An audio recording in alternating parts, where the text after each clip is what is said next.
हरि ओम। गुरुर्ब्रह्मा गुरुर्विष्णु गुरुर्देवो महेश्वरः गुरुः साक्षात् परब्रह्म तस्मै श्री गुरुवे नमः। अखण्डमण्डलाकारं व्याप्तं येन चराचरं तत्पदं दर्शितं येन तस्मै श्री गुरुवे नमः। माता रामो मत्पिता रामचन्द्रः स्वामी रामो मत्सखा रामचन्द्रः सर्वस्वं मे रामचन्द्रो दयालुः नान्यं जाने नैव जाने न जाने।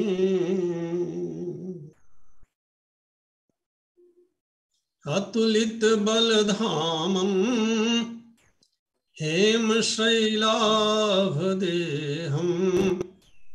दनुजवन कृशानुं ज्ञानिनामग्रगण्यं सकल गुणनिधानं वानराणामधीशं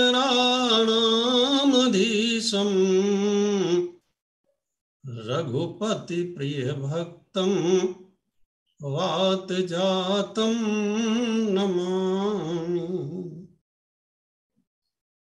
वसुदेवसुतं देवं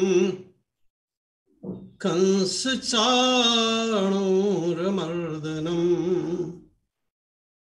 देवकी परमानंदं कृष्णं वंदे जगद्गुरुं। प्रेम से बोलिए भक्तवत्सल भगवान की जय। वृंदावन बिहारी लाल की जय। परमादरणीय संचालक महोदय श्री पटेल जी, भगवान के परम प्रेमी भक्तजन, संतजन, श्रद्धामयी देवियों, आइए भगवान श्री कृष्ण अपने परम सखा अर्जुन को जो दिव्य भक्ति का उपदेश करते हैं और जिस उपदेश में वे बताते हैं कि भक्त का जीवन कैसा होता है, उसको क्या अभ्यास करना चाहिए, उसी विषय की ओर चलते हैं। भगवान श्री कृष्ण भगवद गीता के इस मंत्र में कहते हैं, अद्वेष्टा सर्वभूतानां मैत्रः करुण एव च निर्ममो निरहंकारः सम दुख सुख क्षमी, अद्वेष्टा सर्वभूतानाम। मन में किसी भी प्राणी के प्रति द्वेष भाव न हो,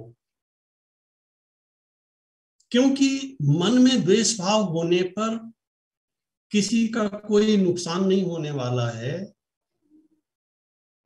हमारा ही हृदय जलता है। मैत्रः करुण एव च, हृदय में मित्रता का भाव हो, सब मेरे हैं, और करुणा का भाव हो। किसी का भी दुख देख करके हमारे अंदर जो सात्विक भाव जागता है उसे मैत्री भाव कहते हैं, करुणा भाव कहते हैं। सो हृदय में करुणा हो, क्योंकि क्रोध अगर पाप का मूल है तो करुणा धर्म का मूल है। निर्ममो निरहंकार, आज हमें इन दो शब्दों की व्याख्या करनी है कि निर्ममो निरहंकार, इसी पर विचार करना है। उसे निर्मम होना चाहिए। निर्मम शब्द का अर्थ है ममता से रहित होना चाहिए, किसी के प्रति रंच मात्र भी ममता ना हो। ममता माने मेरेपन का भाव ना हो, यह मेरा है ऐसा नहीं है। मेरे साथ आया नहीं था, मेरे साथ जाएगा नहीं, मेरे साथ रहता भी नहीं है, ये तो मेरे शरीर के साथ रहता है, क्योंकि घर में तो मेरा शरीर रहता है, तो मेरा कैसे हुआ? देखिए, हमारे अध्यात्म शास्त्र में जो सत्य है, जो वास्तविक है, वही बात बताई गई है। और हमारी बुद्धि में, हमारे मन में असत्य भर गया है, अज्ञान भर गया है, इस तरह से भर गया है कि अब हम वहां पर सत्य को बताना चाहते हैं, सत्य पर चर्चा करना चाहते हैं, तो एक क्षण के लिए प्रकाश तो होता है, लेकिन फिर असत्य आकर के आरूढ़ हो जाता है। जो गलत भर गया है हमारे मन में, हमारे मस्तिष्क में, उसे ठीक करने की बात भगवद गीता में कही गई है, उसका अभ्यास करने की बात कही गई है। और ये बताया गया है कि जिस आनंद की खोज में हम भटक रहे हैं, उस आनंद को पाने के लिए नया पैसा खर्च करने की जरूरत नहीं है। वो तो अभी हमें मिला ही नहीं है, तो भगवान कैसे मिलेगा? बोले निर्मम, ममता से रहित होने पर। क्योंकि अगर ममता के साथ जुड़े रहे तब तो जीवन भर पाप करते रहोगे। मनुष्य जितना पाप करता है वो किसके लिए करता है? अपने लिए करता है कि अपनों के लिए करता है? अपने लिए नहीं करता है, अपनों के लिए करता है। मुझसे अनेक लोगों ने ऐसा कहा, महाराज हमें तो कुछ नहीं चाहिए, लेकिन पत्नी चाहती है, बच्चे चाहते हैं। मैंने कहा उनके प्रति अपने कर्तव्य का पालन करिए, पाप क्यों करते हैं? पाप इसलिए करते हैं क्योंकि उनसे ममता जुड़ गई है, निर्मम। अयोध्या में माता कैकेयी से जो पाप हुआ, उसका कारण और कुछ भी नहीं था। श्री भरत जी इस मामले में बिल्कुल पक्के हैं कि पुत्र मोह के कारण, ममता के कारण मेरी माता ने पाप किया है। ये जो मैंने बार बार उसे मां कहा, उससे उसके मन में ममता का भाव जागृत हुआ और उसने मुझे अपना समझा। जरा विचार कीजिए, यदि हम कर्म को प्रधानता दें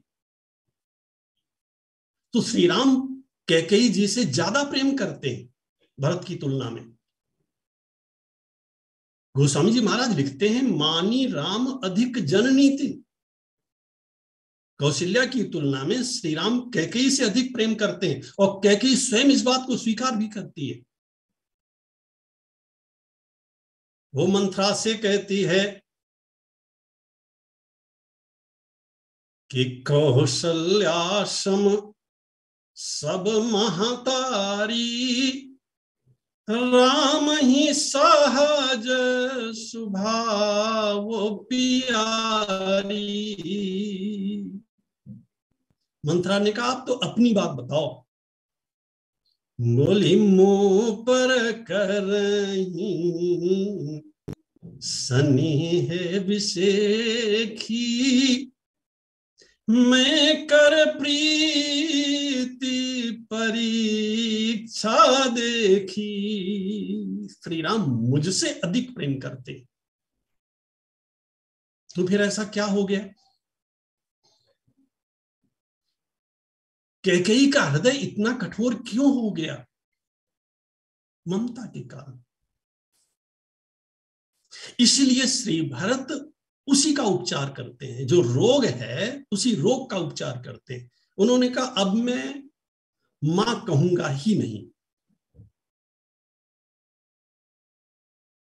और श्री भरत पूरे जीवन भर, यहां तक कि कहीं कहीं तो वर्णन आता है कि राम जी ने श्री भरत से कहा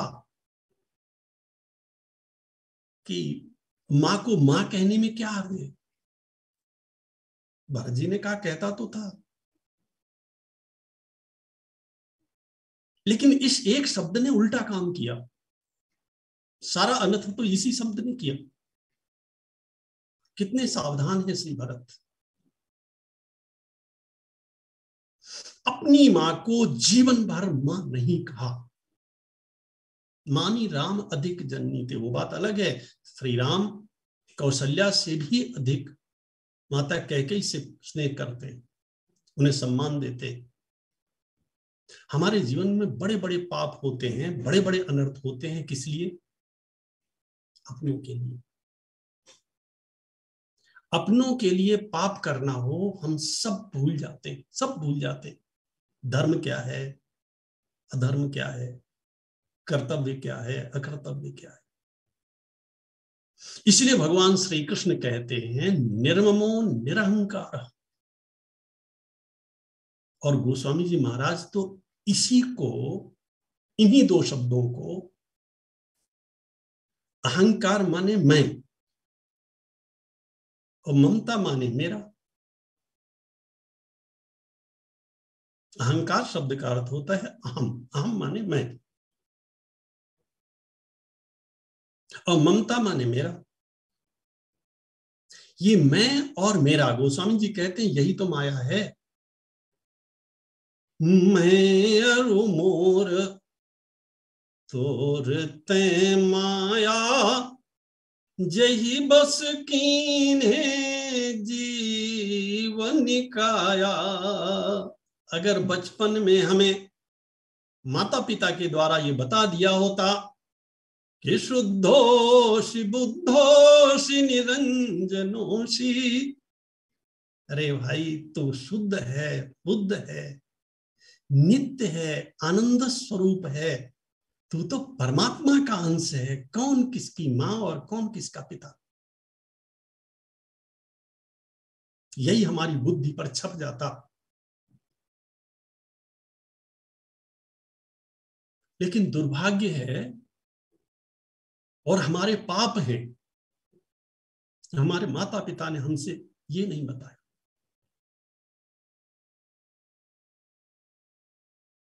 श्री लक्ष्मण जी की माता सुमित्रा ने यही कहा था, बेटा तात तुम्हार मातु वैदेही, मैं तुम्हारी माता नहीं हूं। लक्ष्मण जी ने कहा, मां सब तो यही कहते हैं। बोले सब झूठ बोलते हैं। जरा तू विचार कर, अगर मेरे को माता मानेगा तो पिछले जन्म में जो मां मिली हैं उनका क्या होगा, और आगे जो मिलने वाली है उनका क्या होगा। तो किसे अपनी माता मानेगा।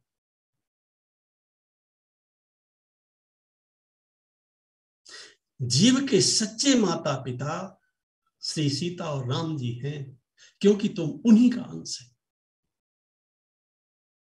सो इसीलिए लक्ष्मण जी बिना संकोच के श्री राम जी से कह देते हैं, गुरु पितु मातु न जानो का। बहुत बड़ी बात है, महाराज आप गुरु को भी नहीं जानते। बोले बोले गुरु क्या करेगा, गुरु भी तो भगवान से ही मिलाता है, गुरु भी तो धर्म का ही उपदेश देता है। और वो धर्म अगर साक्षात मिल जाए तो।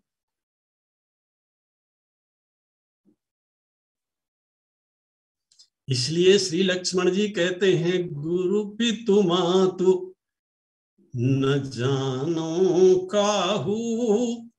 देखिए, गुरु बंधन का नाम नहीं है। अगर कोई गुरु आपको अपने से बांध ले और कहे कि किसी दूसरे के पास ज्ञान प्राप्त करने के लिए मत जाना, तो आप समझ लेना कि ये गुरु नहीं है, ये स्वार्थी है, अपने से बांध रहा है।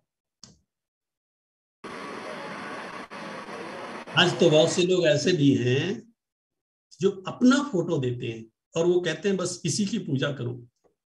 वो स्वयं तो नरक में जाएंगे, न मालूम कहां जाएंगे, शिष्य को भी साथ में ले जाएंगे। श्री लक्ष्मण जी कहते हैं कि गुरु पितु मातु न जानो काहू, कहाँ सुभाव नाथ पतियाहू, मोरे सबई एक तुम स्वामी। यही तो भगवान श्री कृष्ण कहते हैं। सबके हृदय में बैठा हुआ जो परमात्मा है, देखो उस भगवान को खोजने कहां जाओगे, जो बड़े बड़े साधकों को भी नहीं मिलता। ये भगवान सुलभ है, सर्व सुलभ है। और जब सेवा की बात करते हैं, भज सेवायाम धातु से भक्ति शब्द बनता है। उन भगवान की क्या सेवा करोगे, उन्हें सेवा की जरूरत है क्या। जिसने सारे संसार को बनाया, हमें बनाया, और भगवान ने कभी एक भी सेवक नहीं तैयार किया अपने पूरे जीवन में। पूरा रामचरितमानस पढ़ लो, रामचरितमानस में राम जी का कोई एक सेवक मिल जाए तो हमें बता दीजिए, जिसे राम जी ने कहा हो कि तू मेरा सेवक है। मित्र तो बनाया, बोले जो है तू तो मेरा सदा सदा का मित्र है, सदा सदा का सखा है। और यही भगवान श्री कृष्ण सुदामा से भी कहते हैं, सुदामा तू कहां भटकता रहा।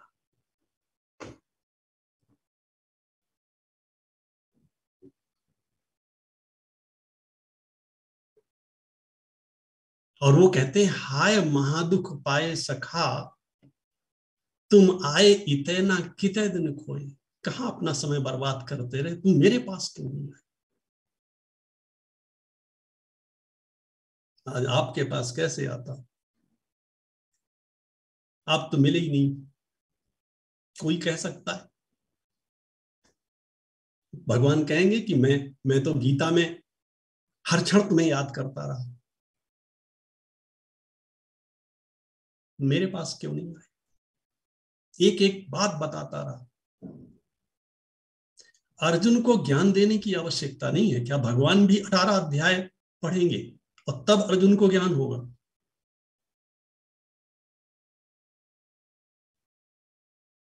भगवान तो केवल मन में सोच लेते और अर्जुन के ऊपर केवल दृष्टि निक्षेप करते तो अर्जुन को ज्ञान हो जाता। एक बार अर्जुन को देख लेते। राम जी ने दशरथ जी को ऐसे ही तो ज्ञान दिया, चितय पिता ही दीन्यो दृढ़ ज्ञाना। तो अर्जुन को नहीं दे सकते थे क्या? बोले नहीं, अर्जुन को तो दे दूंगा, लेकिन आने वाले समय में जो अनेक अर्जुन हैं उन्हें कौन ज्ञान दे।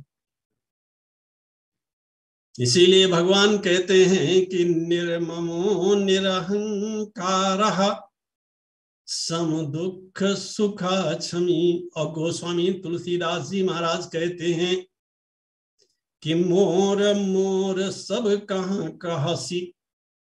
अरे तू सबको मेरा है ऐसा बोलता है। मोर मोर सब कहां कहसी, रे तू को कहो निज नाम। बहुत बड़ी बात गोस्वामी जी कह देते हैं, तू कौन है? तो जरा अपना नाम बता, अपना परिचय दे। नहीं बता सकते, आप भी अपना नाम नहीं बता सकते। जो नाम है वो शरीर का है, शरीर का नाम थोड़ी गोस्वामी जी पूछ रहे हैं। तू कौन है? तू को कहो निज नाम। और फिर वे दो बातें बताते हैं, के चुप साधई सुनि समुझो। या तो चुप होकर के, शांत होकर के, अपनी सभी इंद्रियों को शांत करके चिंतन कर, मैं कौन हूं। इंद्रियों के द्वारा अपना बोध नहीं होगा, मन के द्वारा अपना बोध नहीं होगा, बुद्धि के द्वारा भी अपना ज्ञान नहीं होगा। ये सब शांत हो जाएंगे तो आत्मज्ञान हो जाएगा। क्योंकि हमारा जो आत्मज्ञान माने आत्मा का प्रकाश, आत्मा का आनंद, परमानंद प्रकट हो जाएगा। ये सब शांत हो जाए, बस इनका खुराफात बंद हो जाए। कहे चुप साधई सुनि समुझे। लगता है भक्त ने कहा महाराज यही तो होता नहीं है। तो बोले फिर केवल एक काम कर, कहे तुलसी जप राम। फिर हाथ में माला ले ली, सबको भूल करके भगवान के नाम का जप कर। सबको भूल कर भगवान के नाम का जप कर। कुछ याद करने को नहीं कहा जा रहा, भूलने को कहा जा रहा है। याद करने में झंझट हो सकता है, भूलने में क्या झंझट है।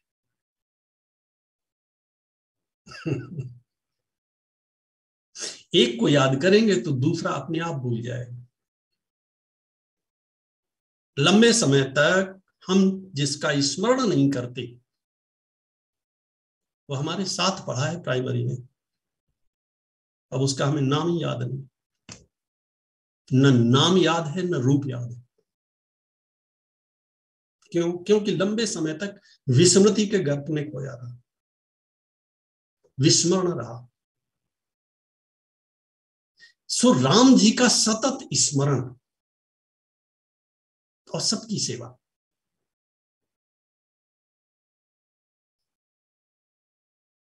कितनी बढ़िया बात गोस्वामी जी ने कही है, कितना सीधा सा मार्ग है। तुलसी ममता राम सो।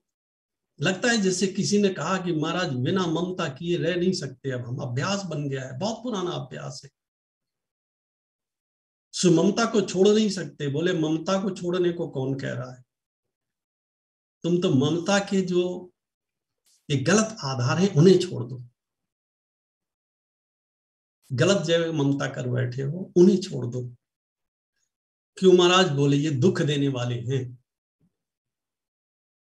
और तुम इन्हें सुख नहीं दे सकते। इसे आप नोट कर लीजिए, आप चाह कर भी किसी को ना सुख दे सकते हैं ना दुख दे सकते हैं। क्योंकि सुख और दुख तो उसे उसके कर्मों से मिलेगा। कोई बीमार हो गया, आप उसकी सेवा कर सकते, ठीक कर सकते। ठीक तो डॉक्टर भी नहीं कर सकता। डॉक्टर भी दवा दे सकता है, हमें भ्रम हो जाता है डॉक्टर ने ठीक कर दिया। डॉक्टर ठीक नहीं कर सकता। ठीक होना या ना होना वो तो उसके कर्म निर्धारित करेंगे, अथवा उसका भगवान से कैसा नाता है इससे तय होगा। इसलिए सबको भगवत स्वरूप मान करके, परमात्मा का स्वरूप मान करके सबकी सेवा करना, देखो कितना सरल मार्ग है। इससे सबसे बड़ा लाभ तो ये होने वाला है कि हमारा जो अहंकार है, अहंकार मरेगा। सबसे बड़ा शत्रु, सबसे बड़ा पापी और पाप कराने वाला हमारा कब, जब हम सेवा भाव से दूसरों की सेवा करें, भगवान मानकर सेवा करेंगे। ये तो प्रभु ने एक अवसर दिया है मुझे, जो मैं इसकी सेवा कर रहा हूं, ये भी तो हो सकता था ये मेरी सेवा करता और मैं इसकी जगह पड़ा होता। कई बार ऐसा होता है।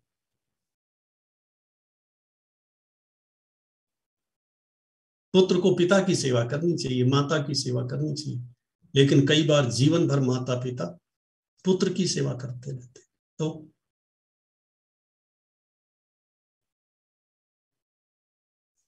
तो ठीक है, ये तो हम पहले से सुनिश्चित किए बैठे, यही तो हमारे धर्मशास्त्र हमसे कहते हैं, सेवा सबकी। और अगर हम उसे अपने से छोटा मानेंगे, अपने से बड़ा मानेंगे, कुछ और मानेंगे, तो अहंकार बनेगा। भगवान की सेवा करने से अहंकार कभी नहीं बनेगा। क्यों? इसलिए नहीं बनेगा क्योंकि उनके इतने उपकार हैं हमारे, आप उनका स्मरण करो। भगवान को भूल नहीं सकते। उन्होंने हमें क्या नहीं दिया। वो न होते तो हम माता के गर्भ में ही मर जाते,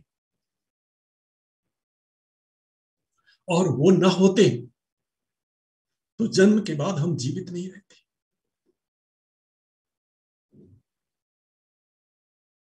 पहला भोजन हमें भगवान देते।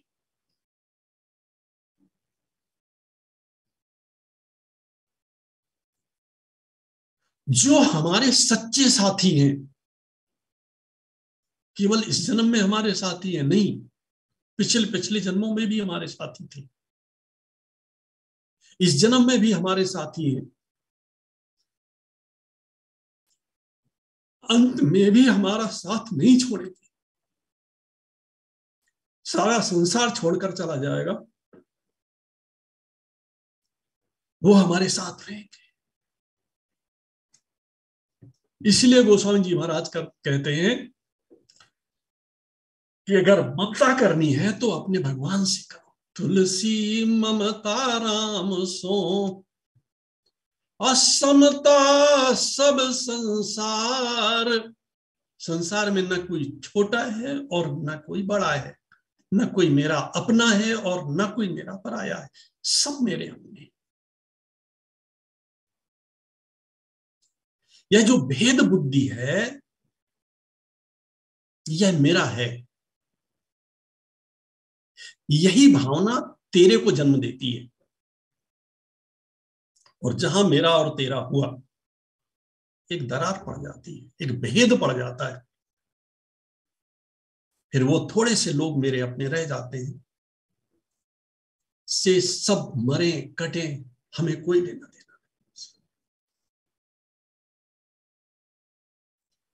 तुलसी ममता राम सो, असमता सब संसार। राग न रोष न दोष दुख। और अंतिम पंक्ति बहुत अच्छी कही है गोस्वामी। राग न रोष न दोष दुख, दास भय सब पार। बोले अपने को तो भगवान का दास बना लो।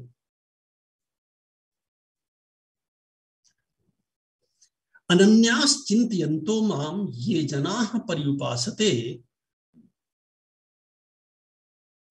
किसी ने कहा महाराज अगर ऐसा करेंगे तो हमें क्या मिलेगा?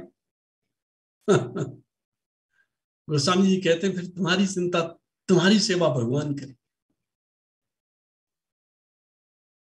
और भगवान श्री कृष्ण भी भगवत गीता में यही कहते हैं, अनन्यास चिंतयन्तो माम। अनन्य शब्द का सीधा सा अर्थ है अन्य कोई है ही नहीं। सबके हृदय में भगवान बैठे हुए, सो भगवान ही सब जगह है और सर्व रूप में। अनन्यास चिंतयन्तो माम ये जनाः पर्युपासते। जो इस भाव से मेरी उपासना करते हैं, मेरी पूजा करते हैं, मेरी भक्ति करते हैं, वो मुझसे कभी अलग होते ही नहीं है। तेषाम नित्याभियुक्ता नाम, वे नित्य सदा सर्वदा सार्वकालिक रूप से मेरे से जुड़े होते। तेषाम नित्याभियुक्ता नाम योगक्षेमम वहाम्यहम्। ऐसे व्यक्ति को जो चाहिए मैं उपलब्ध कराता हूं, मैं देता हूं, और जो देता हूं उसकी रक्षा भी करता हूं। ये भगवान की गीता में प्रतिज्ञा है। सो ये घाटे का सौदा नहीं है। ऐसा मत सोचना कि ऐसा करने से हमें क्या मिलेगा। भगवान हमारे हो जाएंगे, इससे बड़ा लाभ और क्या हो सकता है जीवन का।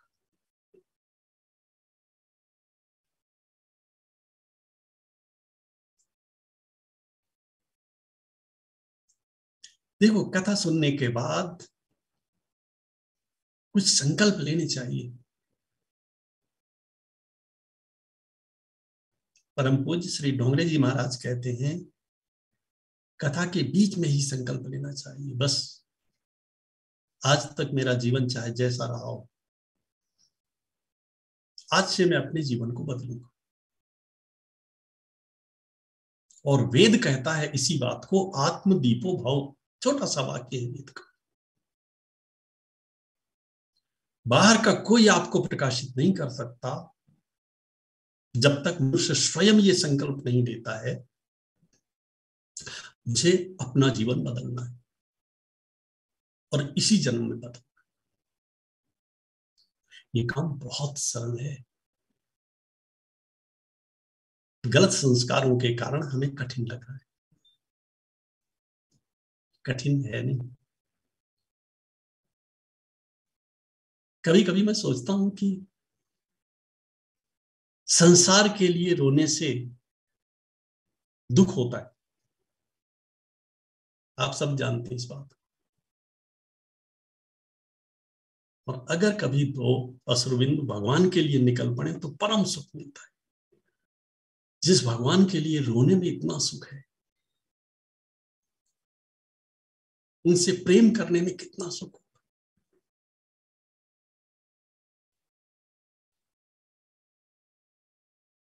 क्योंकि वो साक्षात प्रेम स्वरूप हैं, वे साक्षात आनंद स्वरूप हैं, वे साक्षात ज्ञान स्वरूप हैं। उनसे मिलने के बाद फिर जीवन में कुछ भी पाने की लालसा नहीं रहती। हमारे शास्त्रों में तो ऐसा लिखा है, जीव को ऐसा अनुभव होता है, प्राप्तम प्रापणीयम। मुझे जो चाहिए था मुझे मिल गया, अब मुझे कुछ भी नहीं चाहिए। पूर्ण काम और परम निष्काम व्यक्ति तभी हो पाता है जब भगवान से एकाकार होता है, जब उसकी चित्तवृत्ति संसार को छोड़ करके, मन से छोड़ने की बात है। संसार को छोड़ने की बात ऐसी नहीं कही गई कि संसार को छोड़ करके वन में चले जाना है।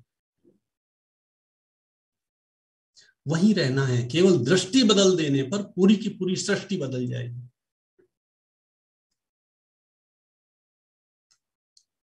संसार में तो अपना कुछ भी नहीं है, अगर सही देखा जाए तो। संसार में केवल उतना अपने काम का है जितना आपके पेट में जाता है। यावद भ्रियेत जठरम, एक ऋषि कहता है, तावत स्वत्तम ही देही नाम, मनुष्य का उतने पर अधिकार है जितने में उसका पेट भर जाए, इससे ज्यादा की उसे जरूरत नहीं है।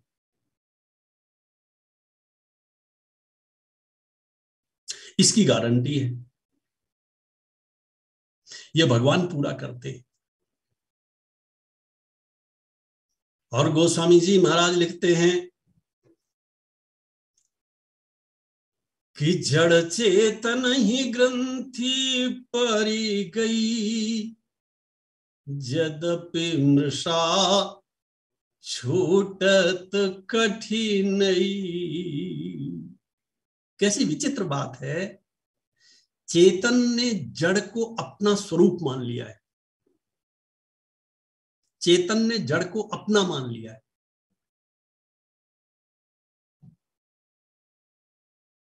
चेतन वस्तु के लिए जड़ वस्तुएं साधन हैं। सो हम जड़ हैं कि चेतन हैं? हम तो चेतन हैं। और जब हम चेतन हैं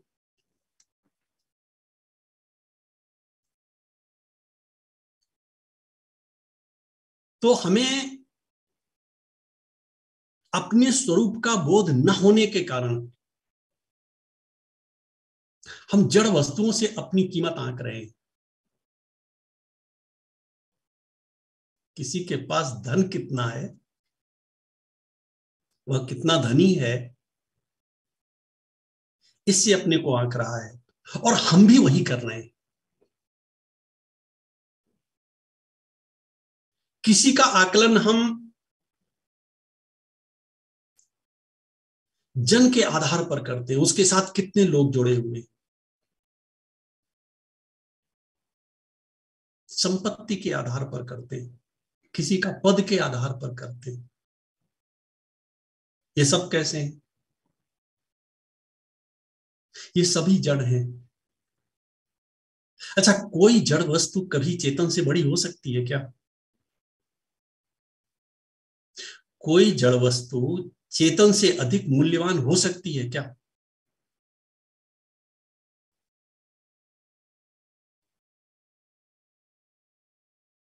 सभी जड़ वस्तुएं हमारे लिए हैं, सुसाधन हैं। उन साधनों से हम अपने को बड़ा बना रहे हैं। कैसा आश्चर्य!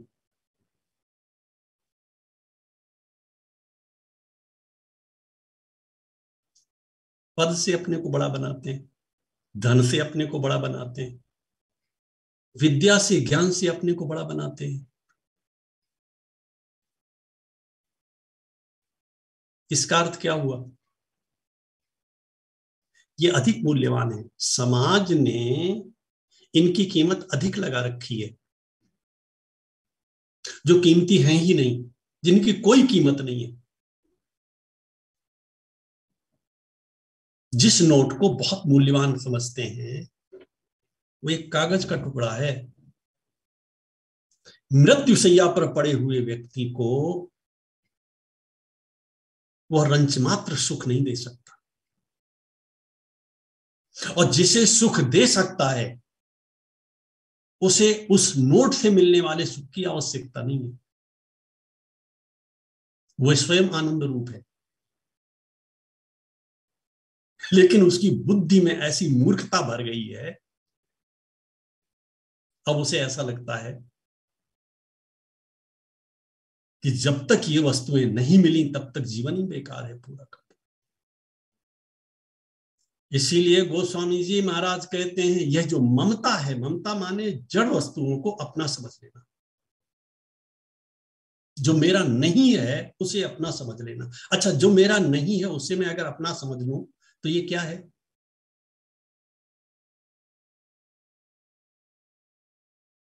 हमारे ऋषि कहते हैं कि यावद ब्रियेद जठरम तावत स्वत्वम ही देही नाम, जितने में पेट भर जाए बस उतने पर हमारा अधिकार है।